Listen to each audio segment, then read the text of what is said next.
ನಿಮ್ಮನ್ನ ಕ್ಷಮೆಯನ್ನ ಕೇಳ್ತೇನೆ. ನಾನು ಶಿವಸೃಷ್ಟಿಗಾಗಿ 10 ಕೋಟಿ ರೂಪಾಯಿ ಮಂಜೂರು ಮಾಡಿದ್ದು MTB ನಾಗರಾಜ್ ಅವರು ಹಿಂದಿನ ಸರ್ಕಾರದಲ್ಲಿ ಪೌರಾಡಳಿತ ಸಚಿವರಾಗಿದ್ದಾಗ 10 ಕೋಟಿ ನಾನು ರಿಲೀಸ್ ಮಾಡಿನ ಅಂತೇಳಿ ಅಸೆಂಬ್ಲಿ ಒಳಗೆ ಎದ್ದು ಹೇಳಿದ್ದು ಅದು ಇನ್ನೂ ದಾಖಲೆ ಇದೆ.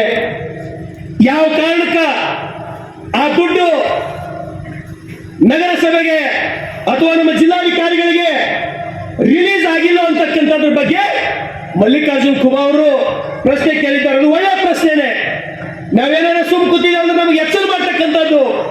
ನಾನು ಯಾರೇ ನನಗೆ ಏನೇ ಮಾತಾಡಲಿ, ಏನೇ ಅಲ್ಲಿ ಯಾರೇ ಏನೇ ಅಂದ್ರು ಆ ಮಾತುಗಳು ನಾನು ಯಾವತ್ತೂ ನೆಗೆಟಿವ್ ತೊಂಬಲ್ಲ, ನಾನು ಪಾಸಿಟಿವ್ ತೋತೀನಿ.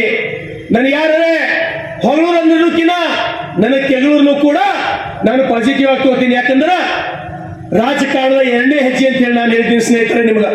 ಹಾಗಾಗಿ ಆದಷ್ಟು ಅತಿ ಶೀಘ್ರದೊಳಗ ಮತ್ತೆ ಮುಖ್ಯಮಂತ್ರಿ ಬಳಿ ಹೋಗಿ ಜಿಲ್ಲಾ ಉಸ್ತುವಾರಿ ಸಚಿವರಾದಂತಹ ಈಶ್ವರ್ ಖಂಡ್ರೆ ಅವರಿಗೆ ಬಳಿ ಹೋಗಿ MG ಮೂಳೆ ಅವರಿಗೆ, ಮೋರೆ ಸಾಹೇಬರಿಗೆ, ಮಲ್ಲಿಕಾರ್ಜುನ್ ಖುಬಾ ಅವರಿಗೆ 4-6 ಜನರಿಗೆ ತಗೊಂಡು ಹೋಗಿ ತಾವು ದಯಮಾಡಿ ಹಿಂದಿನ ಸರ್ಕಾರ 10 ಕೋಟಿ ಕೊಟ್ಟಿದ್ದು ದಯಮಾಡಿ ಪುನಃ ನೀವು ರಿಲೀಸ್ ಮಾಡಬೇಕು ಅಂತೇಳಿ ಮನವಿ ಮಾಡಿ 10 ಕೋಟಿ ರಿಲೀಸ್ ಮಾಡಿಸಿ ಶಿವಸೃಷ್ಟಿ ಕೆಲಸವನ್ನ ಆದಷ್ಟು ಬೇಗನೆ ಪ್ರಾರಂಭ ಮಾಡ್ತೀನಿ ಸ್ನೇಹಿತರೆ. ಮತ್ತು ವಿಶೇಷವಾಗಿ 10 ಎಕರೆ ಜಾಗ ದಯಮಾಡಿ ಅದ್ರದ್ದು 1 ಇಂಚನೂ ಕೂಡ ಯಾರಿಗೂ ಎನ್ಕ್ರೋಚ್ ಮಾಡಕ್ ಬಿಡಲ್ಲ ಅಂತಕ್ಕಂಥದ್ದು ಪ್ರಾಮಾಣಿಕವಾಗಿ ಹೇಳ್ತೀನಿ.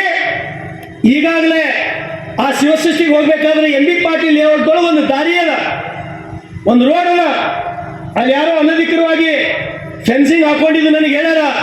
ನಾನು ಈಗಾಗಲೇ ಕಮಿಷನರ್ ಅವ್ರು ಹೇಳೀನಿ, ಆದಷ್ಟು ಜಲ್ದಿ ಅದು ರಿಮೂವ್ ಮಾಡ್ಸ ಅಂತ ಹೇಳಿ.